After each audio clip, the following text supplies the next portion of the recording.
My name is Paula, Clancy. I'm Director of TASC, and we're hosting this conference today, and we're very pleased to welcome everybody here. Just the usual housekeeping: if anybody has their mobile phone on, perhaps they'd switch it off now.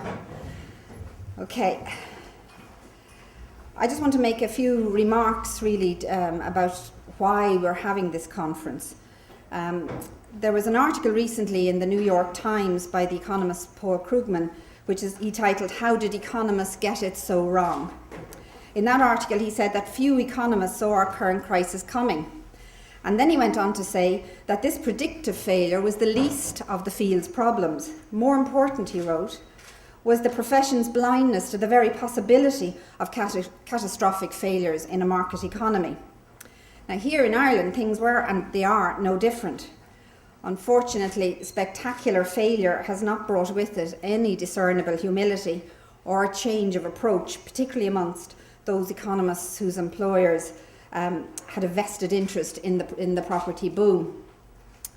To quote that most famous of economists, John Maynard Keynes, "If economists could manage to get themselves thought of as humble, competent people on a level with dentists, that would be splendid." Today's speakers will be doing their bit to rout the shibboleths of free market economics. Some of them will be familiar to those of you who follow Progressive Economy, TASC's economics blog. They represent a range of views, but they all have a common starting point. Business as usual is out, and workable solutions to our problems must be built from an alternative vision for Irish society. There is now talk of the recession coming to an end, I suppose even as it continues to deepen, albeit at a slower rate. But even when the recession is over, the real crisis will be still here, with high unemployment, as well as the other social costs of the economic crash and the financial sector bailout. And that's why TASC is holding today's conference. We have to build a framework for a new economics, one which promotes social justice, environmental sustainability, and well-being. Internationally, there is a real willingness among progressives to join forces. I've just come back from the US, where there was a meeting of left economic think tanks from all parts of the world, Africa, South America, as well as the US, Canada, and right across Europe. The most important outcome of that meeting was an agreement to form a network. And this network will collectively tackle the big issues that the crisis has left countries everywhere to face. The first three we will be looking at are unemployment, reducing the importance and value of the financial sector, and a different concept of economic growth. No one here today doubts that Ireland faces unprecedented challenges. And the overriding urgency is for a political debate, a debate on the type of Ireland that the majority of the people want in 7 to 10 years' time when we have recovered from this recession. Holding such a debate is urgent. It's not merely a futuristic exercise. Decisions taken now affect the how and in fact whether we make a recovery, as well as who that recovery is for, the length that the recovery takes, and above all, whether middle and lower paid public and private sector workers can be persuaded to make short to medium term sacrifices. We know from TASC's opinion research that when asked, Irish people are increasingly in favour of a more equal society, and that they are also in favour of higher taxation levels, including for themselves, in order to fund better quality public services. These views contradict the prevalent view among commentators and opinion givers, and of course they are directly contrary to government and public policy of the last 20 years or more. In the short term, there is a need for some hard choices to be made in December's budget and beyond. But again, I'm saying that these are first and foremost political choices. And in making these political choices, it is important to remember that economic and social restructuring can only make sense in the short term if it contributes in the medium and long term to a more equal and more sustainable society and economy. That is why what we do about NAMA, for example, is so crucial. In addition to bailing out the banks and paying too much for impaired loans, most people in Ireland will find themselves paying a second time, in effect paying twice.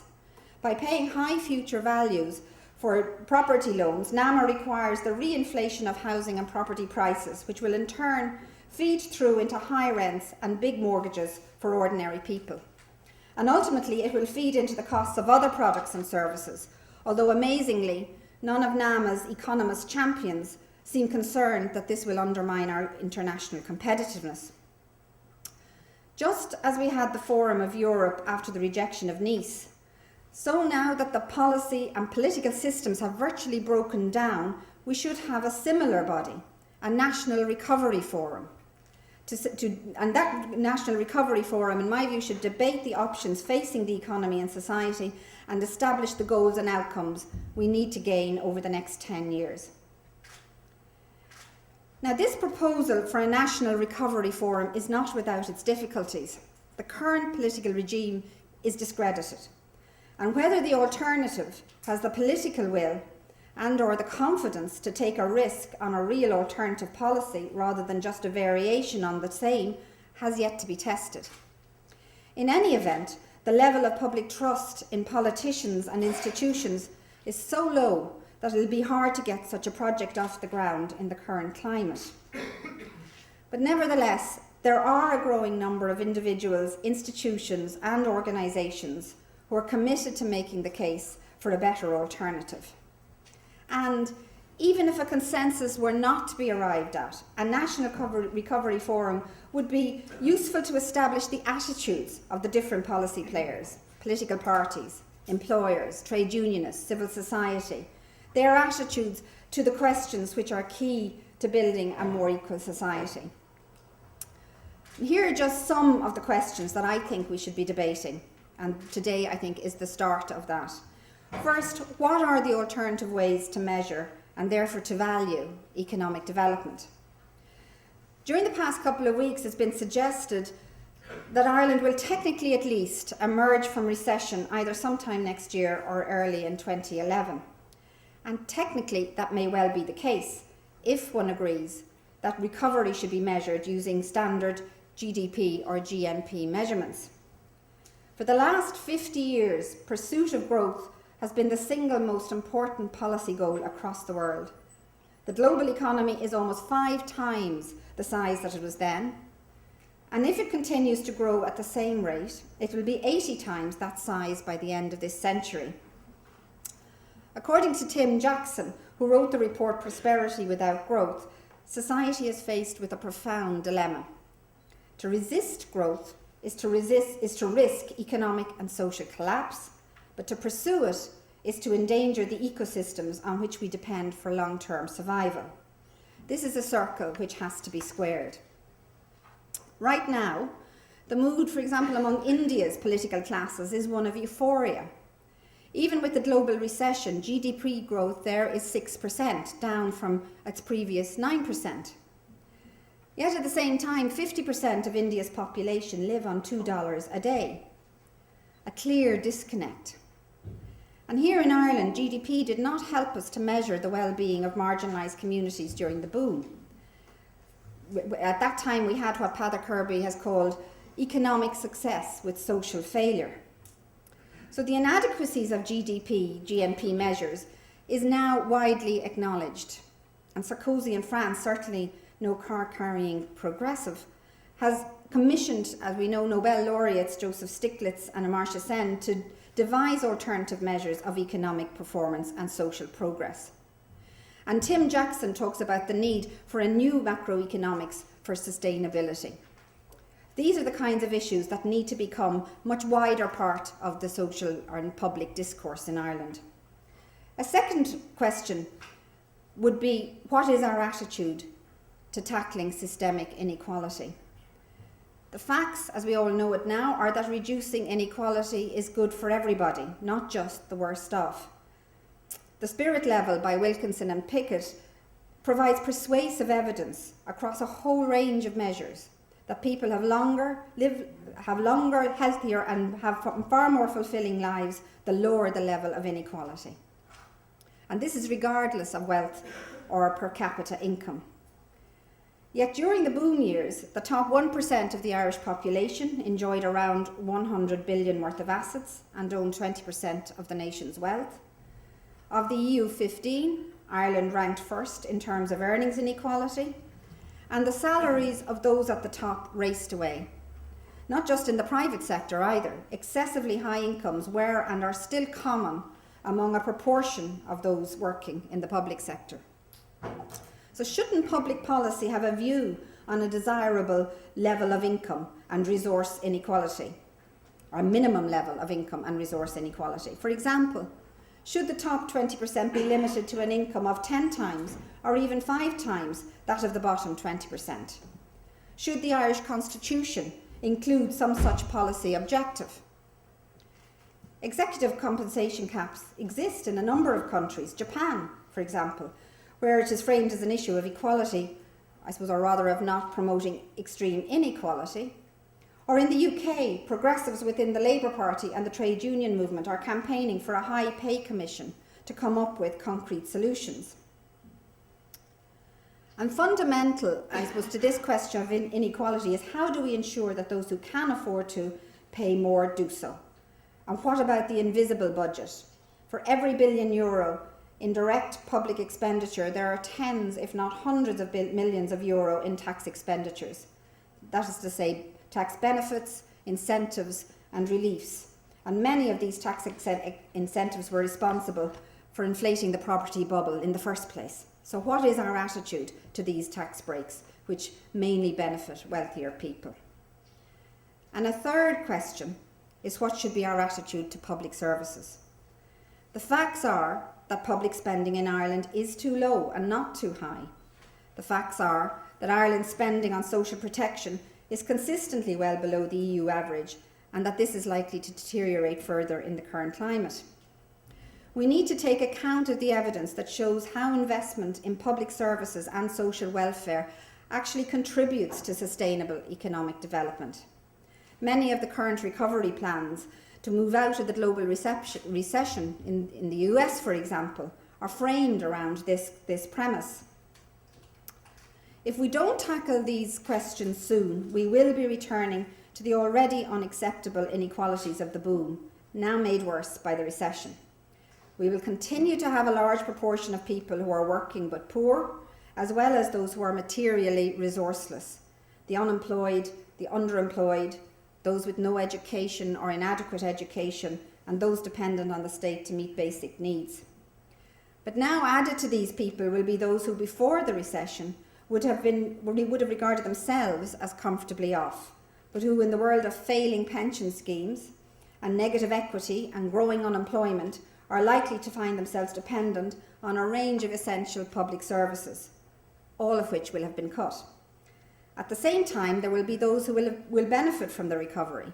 Merrill Lynch, in his 2009 wealth report, has expressed confidence in the financial resilience of Ireland's wealthy, predicting that the number of millionaires will start increasing again over the next 5 years.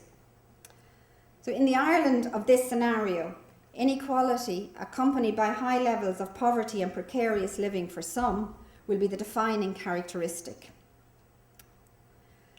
The decadent international but individualistic capitalism in the hands of which we found ourselves is not a success. It is not intelligent, it is not beautiful, it is not just, it is not virtuous, and it doesn't deliver the goods. So said Keynes, writing in a different time and context. We need an alternative, and I'm looking forward to this conference helping to deliver it. Thank you.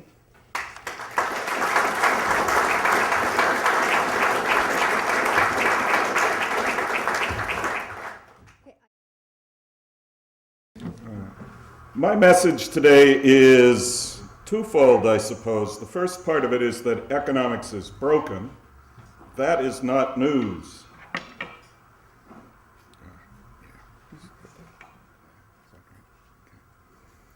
The second part is perhaps a little more controversial, which is that the mainstream of economics, more than being broken, cannot be fixed.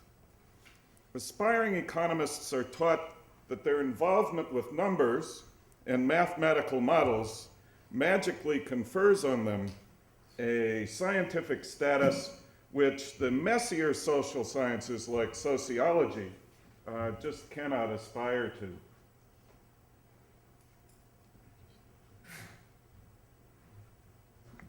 This aura of science, however, is purchased at a heavy price. Economists generally are incredibly squeamish about contact with the real world of the economy, something they won't generally own up to. You will not find economists studying the political process by which taxation decisions are made. You will not find economists asking corporate decision makers how prices are actually set, and you will not find economists on factory floors investigating how capital and labor are actually combined to make automobiles. Instead, economists make deductions from abstract models which they learned in the classroom. I'm having trouble here.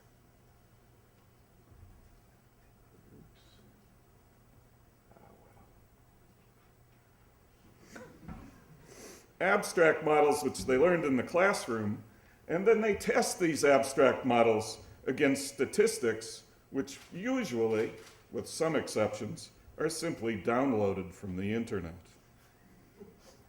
When these models appear confirmed, after a lot of massaging of the numbers usually, a publication is produced or a press conference is called.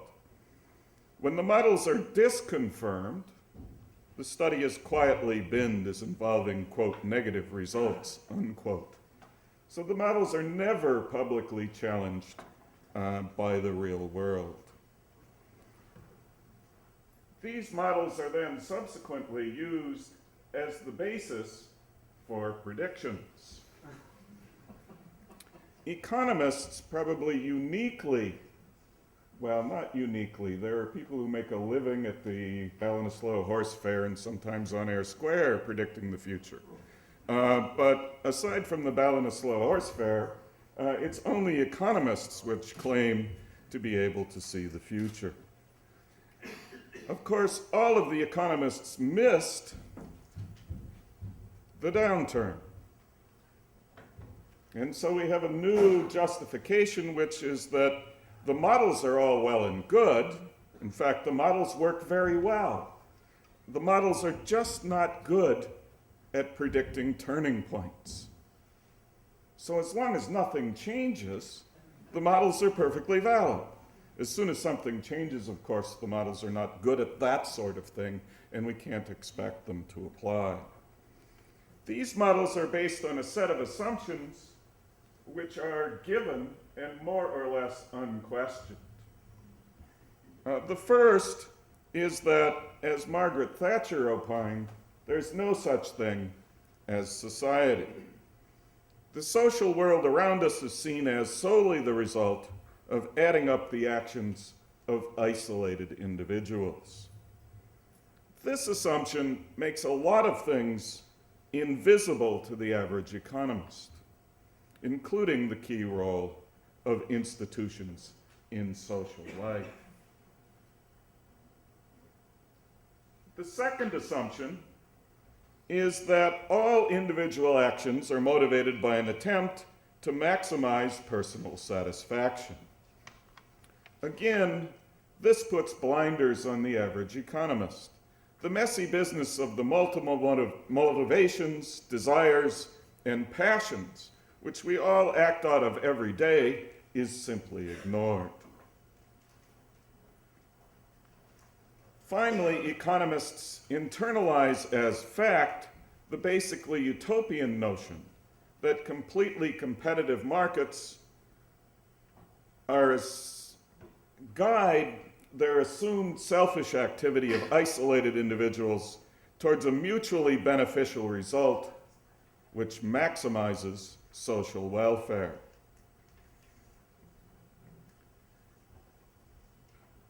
All of these assumptions push economists towards conservative political stances. If individuals freely pursuing their own personal goals in markets produce always and everywhere mutually beneficial results, there is no room for disharmony, conflicting interests, or state intervention. But it is precisely this neoliberal worship of market logic which got us into our current mess. Weakening labor organization, widely applauded by economists as freeing up labor markets, meant rising inequality. And rising inequality led to sluggish demand, primarily in the United States, and rising debt, very prominently in Ireland. Repealing financial legislation, again, why interfere with the private market? Let people make their own financial decisions. Led to the casino capitalism, which has brought us to our current pass. Faith in the market led to pumping up an enormous asset bubble. Glorifying individual consumption and the denigration of collective action has led us here in Ireland to a low tax regime and ultimately fiscal crisis. And finally, neoliberal ideology has led to a refusal to tackle the disaster of rising unemployment. The reform of economics cannot be limited to torturing standard approaches until they yield different conclusions. Instead, economics must be submitted to a root and branch reconstruction from the bottom up. This cannot be an academic exercise. Transformations of this fundamental character have many sources. One of those sources is academic, but it's only a small part. Transformations, even in the area of economics and social science, depend on vibrant social movements looking for an alternative. Indeed, a new economics must start not only from new assumptions, but from new standpoints. A standpoint which precisely has reason to be skeptical of business as usual.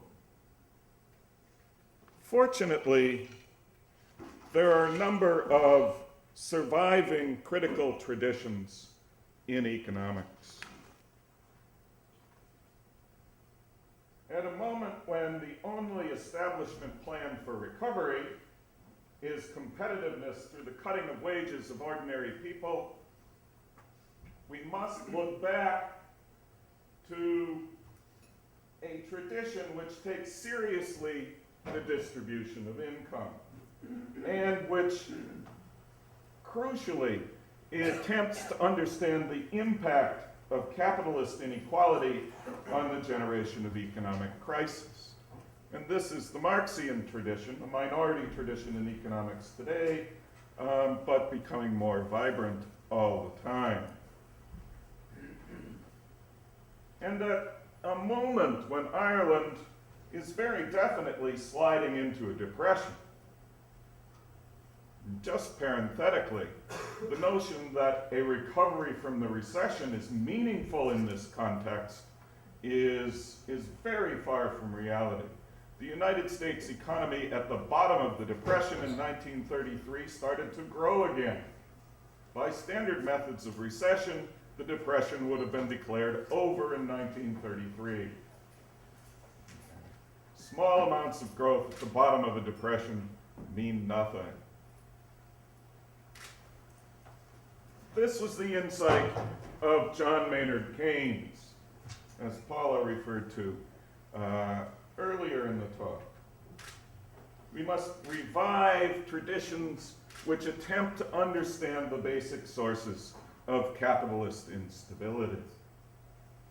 Within the post-Keynesian tradition, I'd just like to mention one figure, that of Hyman Minsky, the late Hyman Minsky, recently deceased, who gained a certain amount of fame among financial analysts as propounding a financial business cycle analysis, widely ignored, however, by other economists. At the moment when a monopoly banking sector is literally holding the country to ransom, and an explosion of debt is threatening personal bankruptcy for many, we must be mindful of the radical critique of business and consumerism in the institutional tradition founded by the American economist Thorstein Veblen, precisely confronting the emergence of monopoly power in the American economy at the turn of the 20th century. At a moment when cuts threaten profoundly the economic security of women and the well-being of the caring professions, the newer tradition of feminist economics contains essential insights. Feminist economics is one of the sources which challenges the measurement of growth as the be-all and end-all of economic well-being. And we'll hear a little bit about this, I assume, from John Barry in a few moments. There's another new and vibrant tradition developing, which goes under the title of ecological economics. At a moment when climate change threatens global catastrophe, we must understand how the human economy is embedded within the ecosystem. It's not enough to ignore the environmental context of the economy anymore. This interaction is the very subject of ecological economics.